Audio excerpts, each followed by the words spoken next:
Hello, everybody, and welcome again to the Risk Matrix video and podcast with James Junkin, Roll Tide. Roll Tide, and myself, Dr. Martin. And we're here again to talk about risk as it relates to occupational health and safety and business in general. Today, we're going to talk about the responsibility and role of a respiratory protection program administrator.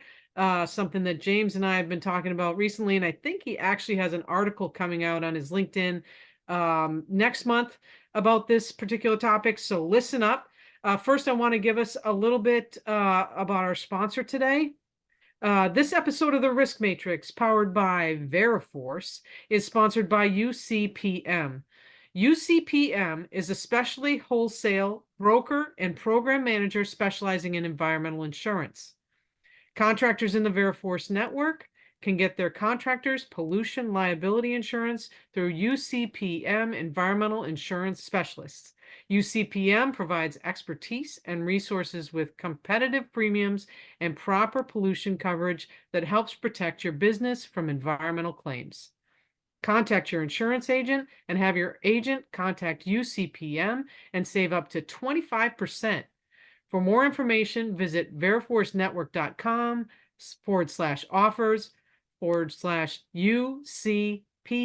And I'm going to roll it to you, James. Let's talk about this thing that we've been discussing recently.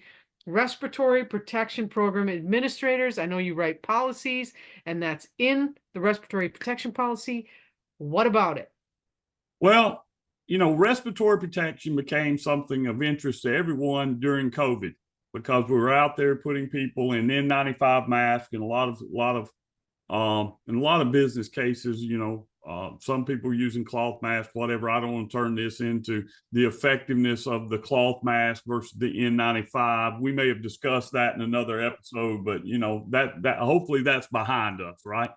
Yep. But respiratory protection is something that's challenging for many organizations, and organizations that typically did not wear respiratory protection found themselves challenged with, hey, we're giving someone a respirator, which an N95 by definition is a respirator, right? And Yep. so they were confronted with having respiratory programs, fit testing, medical evaluations, things of these nature. And so we started seeing more questions coming up about respiratory protection, in addition to the ones we normally get for those companies that work and workers wear respirators, meaning anything from an N95 mask all the way up to an SCBA and ideal H atmospheres.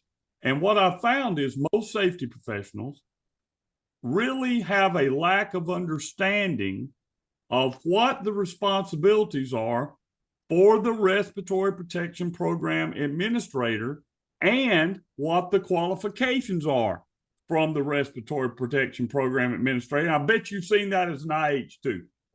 Yes, and I want to roll it back a little bit and say not just safety professionals, but businesses in general, right? Because some businesses don't have safety professionals, and they, in there it says you have to designate a respiratory protection program administrator, and they throw a name in, and I'm just going to be honest, it's usually the executive assistant, the secretary, the shop guy, I don't know, the president of the company.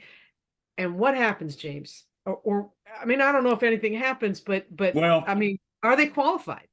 let's talk about what you just said there. Many times companies have a written program.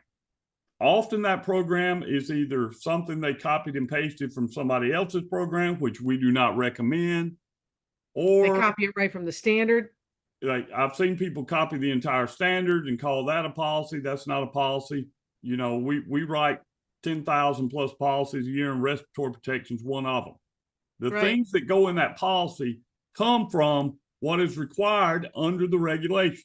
Now, I just happen to have the regulation right here, and here's what it says.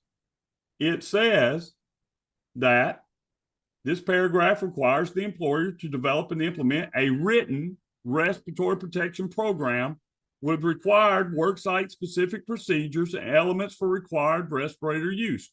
The program must be administered by a suitably trained program administrator. Now, often what we find in people's policies is either one, somebody's actual name who has left the company 10 years ago, right?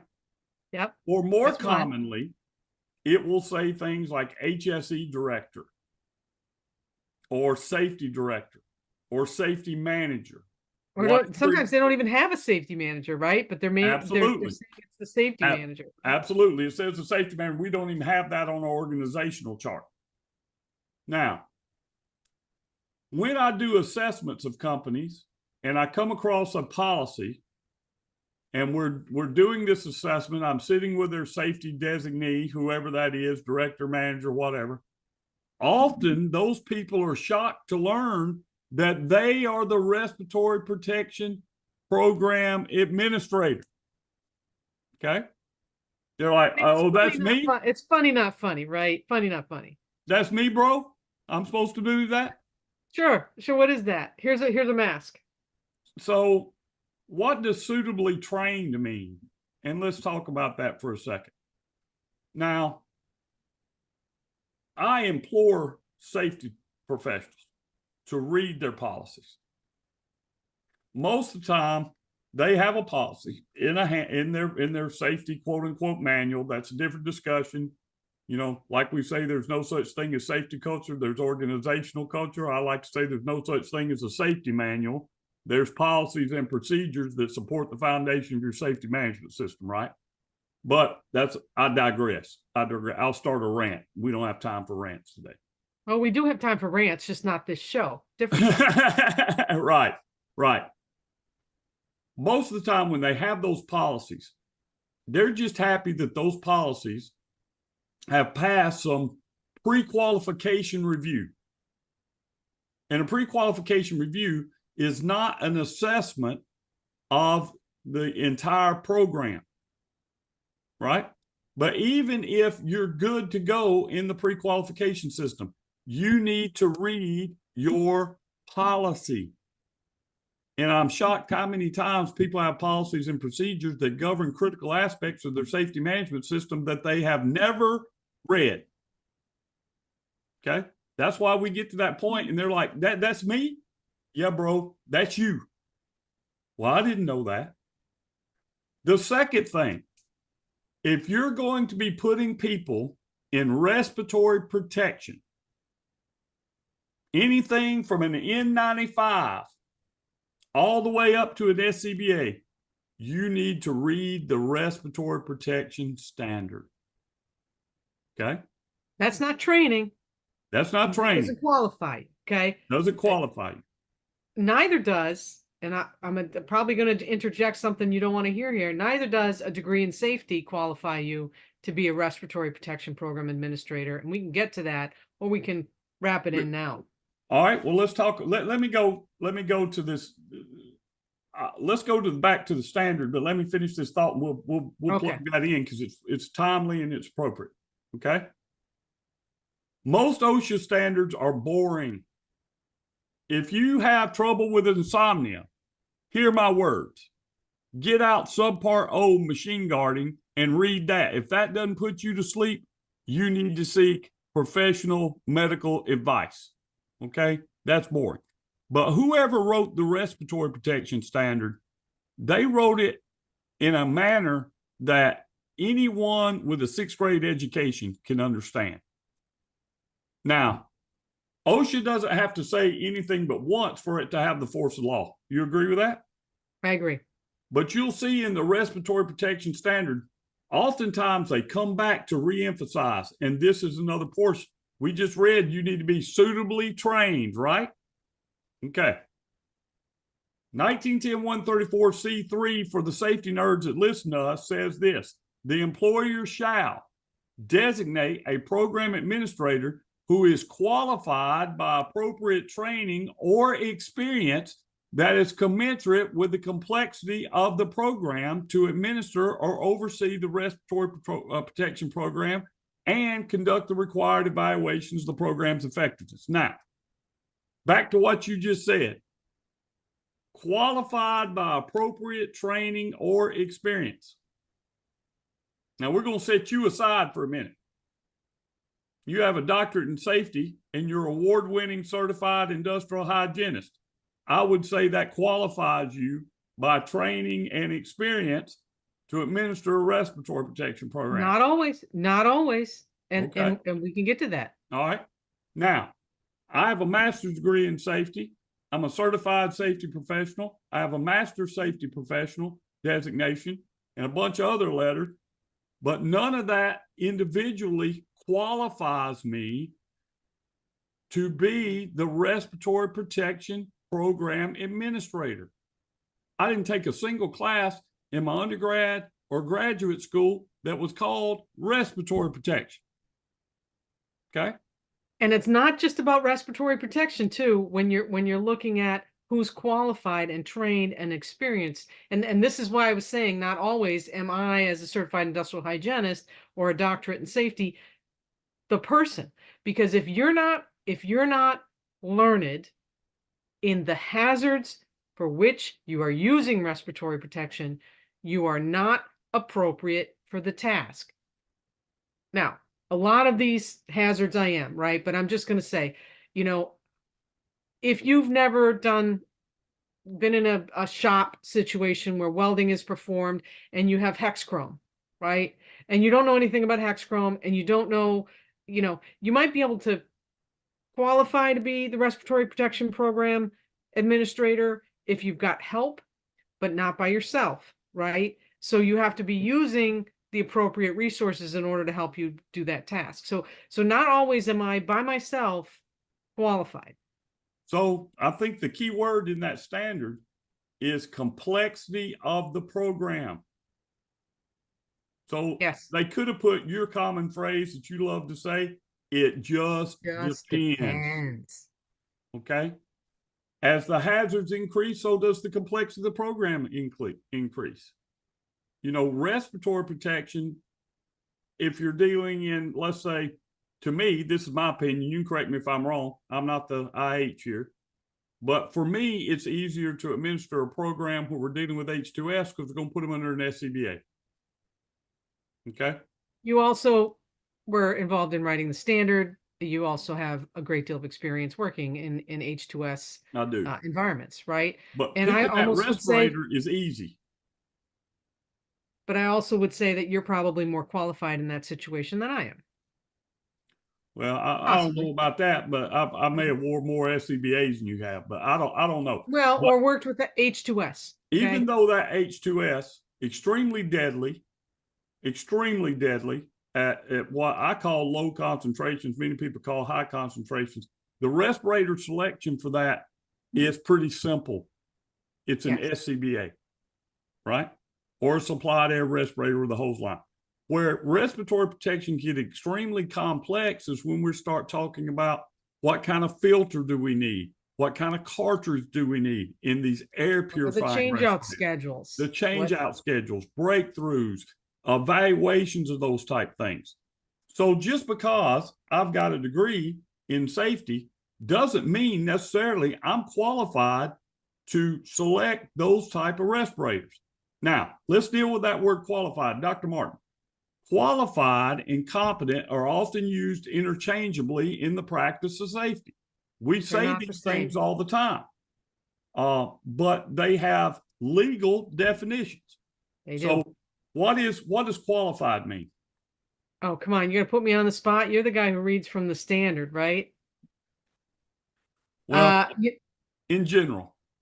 In general, right? You have the training or experience to do that task, whatever it is, right? Qualified by degree, certification. Knowledge. Yes. In a general area. In a general area. Not in everything, but in that area that the standard. Let's just get out of respiratory protection for something and deal with something that we've been dealing with recently. Excavation. Okay. Excavation deals with two different types of people, qualified person and a competent person. You have to have a qualified person, right, to design the protection system. So that, trench box, whatever it's going to be, timber piles, whatever. and that could be up to including an engineer. Right. Okay. They're qualified by training, experience, etc. A competent person, by definition, may also have knowledge in these areas, but they have the ability to recognize existing and predictable hazards and take prompt corrective action. Right. So they have kind of the experience on the site to know what to look for and know that something's going to be a hazard and correct it. Right. Same thing with scaffold building. You need qualified scaffold builders, people with training and experience that can build the scaffold. But then competent people come by and inspect it, right? Right. Qualified means you have training and experience. But to be the program administrator, you need training and experience that is commensurate with the complexity of your program. Now, an N95, people are shocked to learn that that is a respirator. Mm-hmm. Okay. And they will we could get into the COVID discussion again, right? Because us safety people had all kinds of discussions about that when this all was going on. But yes, it is a respirator, and it does serve a purpose for protection from particulates. It's a particulate respirator with an assigned protection factor of 10. One of the coolest things for a safety nerd, when I first learned this, somebody asked me in a question in a respiratory protection training class I was in offered by OSHA, is an N95 a respirator? By show of hands. I'm like, no, it's not a respirator. It's not tight fitting. You can get it, put it on, whatever, blah, blah, blah. Hey, there's a letter of interpretation. And what's interesting is Ed Folk had written a letter back to the OSHA for a letter of interpretation. This is really cool because if you don't know who Ed Folk is, Ed Folk was the former head of OSHA under the George W. Bush administration. So you got the former head of OSHA writing OSHA as if an N95, the question is, an N95 considered a respirator? And they went through and explained why it is, and it has an assigned protection factor of 10. So that means if I'm giving out N95s as for whatever purpose, the standard doesn't say, oh, only for this right here. It for whatever purpose, if I'm issuing that beyond voluntary use, it's a respirator. That means fit test. That means training. That means medical eval, all the things that go into a respiratory program. Now, can you fit test an N95? Yes. You don't believe me? Go to YouTube and put in fit test 3M N95 and they'll show you how to do it. So the complexities for learning how to do that are not very much, right? But when you get in these cartridge change out schedules, et cetera, and picking the particular respirators, particularly in air purifying situations, cartridge filters, change out schedules, organic vapor, all these things, half mask, full mask, that takes additional training. Now, question to you, where can I go to get that training? I mean, there are some courses that you can take that are in person, right? I would recommend in person. There might be some online ones but largely that's by experience, and it's by education, like in certified industrial hygiene or whatever. I mean, there is no one course. And you can correct me if your opinion is different, James, but there is no one course that qualifies you to be a respiratory protection program administrator for the specific company that you are working for, right? In general, it can teach you about the regulations. It can teach you about the mechanics of each respirator. It can tell you about change-out schedules and different type of cartridges and all of those things. But if you don't have the knowledge, right, and the experience of working with a particular substance, then you may not be qualified, right? So you tell me, do you agree with that or not? So I agree with that, and I'm going to add some stuff to it. Two key things that you need to get your hands around if you're going to be the respiratory protection program administrator. Number one, HAZCOM. Safety data sheets are your friend. Okay. The safety data sheet may also include the type respirator and in particular related to the cartridges that you may need or filters you may need in order to protect your workers. All right. So get your hands around HAZCOM. Number two, I'm going to give a shout out to the OSHA training institutes, the OTIs that are out there. They have a course, OSHA 2225, respiratory protection, right? That is a 4 to 5 day course. I haven't taken it in a few years. I've had it. Right? I've had it. That will give you the training you need from the fundamentals of respiratory protection. How to go about. Not administration. It's not administration, but it gives you some training, right? And that training is foundational, and you becoming a respiratory protection program administrator, right? So what goes on in those classes? Those classes, they teach you about the hazards, cartridge and filter selection, the use, the care, the limitations, all those things that go into respirator selection. We can't just put everybody in an SCBA under air all the time, right? So when someone says, James, to me, what is your qualification to be a respiratory protection program administrator? One of the first things I show them, here is my documentation from the OSHA Training Institute, OSHA Outreach Center, University of Texas at Arlington, with Department of Labor all over the top of it. It's hard to get. I'm not going to have a lot of questions in the deposition about my qualifications when I put that piece of paper down, combined with 25 years worth of experience and a degree in safety and a designation. It's a combination. And I think that's your point, right? So You've got to decide what the complexities are. Now, who deems you qualified in this? Your company's designating you. Right. So your company has to deem whether your qualifications, your employer, are sufficient to the complexities of the program. So I got to ask here, then you're basically putting the monkeys in charge of the circus, right? I mean, what I'm saying is, OSHA did. The OSHA, the standard says okay, the employer OSHA's putting monkeys in charge of the circus, right? Because here's the thing: how do you know what you don't know to put somebody in charge of something you don't know about? I'm just telling you what the standard says. I know, but I'm just pointing out. Designate, right? I'm pointing out that if you don't know what you don't know, then how do you know what you don't know? It just depends. Just depends, right? So in those situations, that's where you as the safety professional need to educate yourself in what the hazards are, what type of respirators we're using. You're probably inheriting a respiratory protection program in process and not building one from scratch. But as a safety professional, you need to recognize what you do know and what you don't know. And then get that information. Fill in the gaps, right?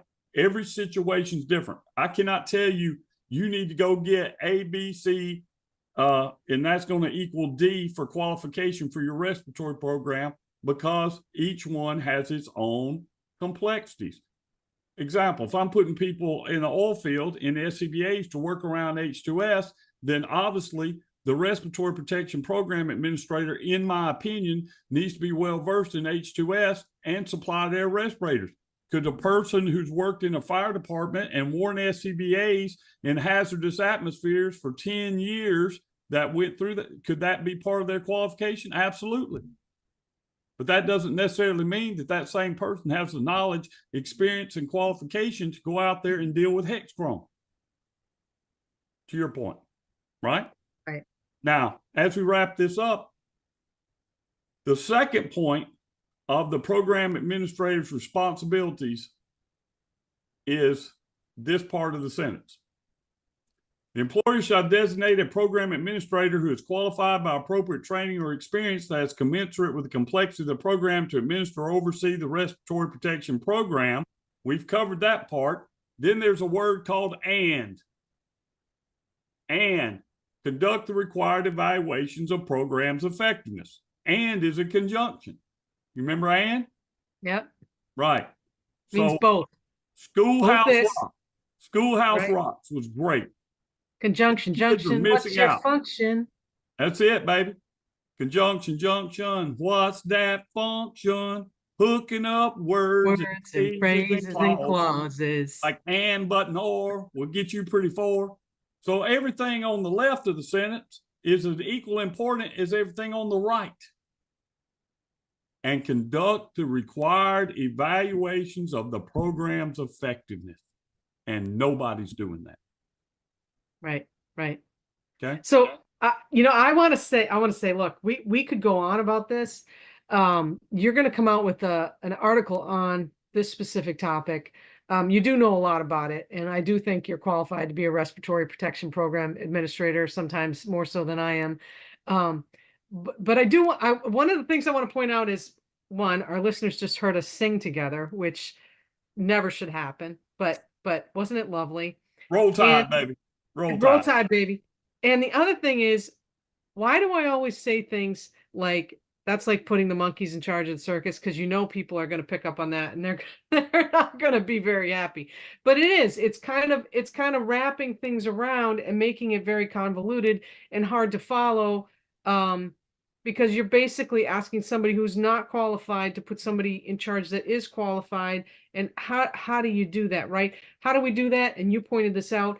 The safety professional has to be, or the person who's in charge, the management or whatever, needs to educate themselves enough to designate the person, and then the person that's designated, whether that's designating yourself as the safety program manager, right? As the respiratory protection program administrator, or designating somebody else, that then they need to make sure that that person, yourself, has the requisite training, experience, and knowledge, right? You can hire a CIH, you can hire somebody to mentor you, you can take a course in a specific substance, you can ask the manufacturer. I don't want to give shout outs to a lot of manufacturers, but 3M has very qualified people. They have a lab that talks about this stuff. Travelers Insurance, I think, is one that's known for really helping you in their lab on how to look at different substances and sample for them and protect against them. So there are resources out there. Look to your insurance company. But if you are that person, you are also responsible for making sure that you are qualified. Absolutely. Absolutely. And as we kind of wrap this up, Veriforce has launched back last year a respiratory protection training program. That's meant to be an end-user program. Previous episodes talked about OSHA citations going up and et cetera. One of the most common that is cited by OSHA is training of employees in respiratory protection. Respiratory protection training for employees has to be completed annually. If you don't know that, and you're the respiratory protection program administrator for your company, there's a gap there in knowledge, and you need to tighten that up, right? So hopefully this has been informative. It's kind of down and dirty a little bit today about respiratory protection program administrator. Like Dr. Martin said, I've got an article coming out on LinkedIn. It'll be in February. If you go to my page, James Junkin, whatever, bunch of letters, you'll find it posted in my article section, and it will stay there forevermore as a resource to you. But again, thank you everyone for listening in today. We appreciate all of the folks that join us on these podcasts weekly. Your mama wants you to listen to the Risk Matrix every Tuesday. It comes out on Spotify and YouTube. Hit that LinkedIn, that like button, smash that subscribe button. Put something in the comments, contact James or I on LinkedIn, and listen to this program. We're happy to talk. We're happy to debate. We're happy to be told we're wrong sometimes, maybe. But anyways, thanks for listening to the Risk Matrix, and thanks to our sponsor that powers us, Veriforce, for letting us do this every week. And we'll see you next time. See you next time. Y'all keep bringing those workers home safe.